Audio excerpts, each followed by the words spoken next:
गरीबी के श्राप के बारे में हम लोग बातचीत कर रहे हैं कि क्या गरीबी एक श्राप है या गरीबी आशीष है।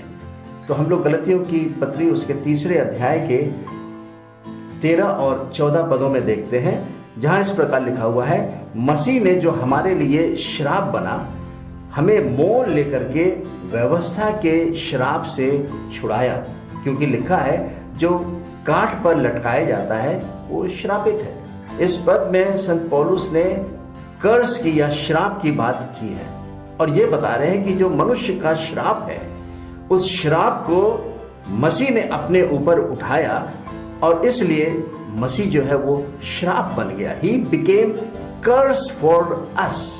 और इसीलिए प्रभु यीशु मसीह क्रूस पर यानी कि काठ पर लटकाया गया, क्योंकि यीशु मसीह जब इस पृथ्वी पर था तो उस समय रोम की किंगडम थी चारों तरफ, और उनकी व्यवस्था के अनुसार यदि कोई गलत काम करता था तो उसे काठ पर लटका करके ये घोषित किया जाता कि वो श्रापित है, और इस प्रकार से सलीब की मौत दी जाती थी। तो इस वचन के बारे में हम लोग आगे चलेंगे, लेकिन 14 पद में लिखा हुआ है, ये सब क्यों हुआ?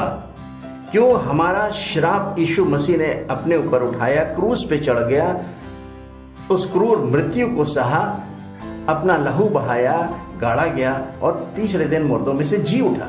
लेकिन इतना ही नहीं, लेकिन प्रभु यीशु मसीह मर के जिंदा होने के बाद स्वर्गीय स्थानों पे उठाया गया और उसका राज्य अभिषेक हुआ। कुछ समय के लिए यीशु मसीह श्राप उठाया था। और ये सब क्यों हुआ? 14 पद में लिखा हुआ है, यह इसलिए हुआ कि अब्राहम की आशीष मसीह यीशु में अन्य जातियों तक पहुंचे और हम विश्वास के द्वारा आत्मा को प्राप्त करें, जिसकी प्रतिज्ञा हुई है। इन दोनों वचनों में बहुत से की वर्ड्स हैं जिसकी चर्चा हम लोग थोड़ा थोड़ा करेंगे, क्योंकि जो प्रॉस्पेरिटी है या फाइनेंशियल प्रॉस्पेरिटी जिसे हम कह रहे हैं, वो कैसे मिले, ये इसके कुछ सिद्धांत हैं। परमेश्वर ने अपने वचनों में कुछ प्रिंसिपल्स ठहराए हैं, कुछ लॉज बनाए हैं, और विश्वासियों के लिए बहुत जरूरी है कि उन्हें इन लॉज का ज्ञान हो, और वो परमेश्वर के वचन से ही आ सकता है।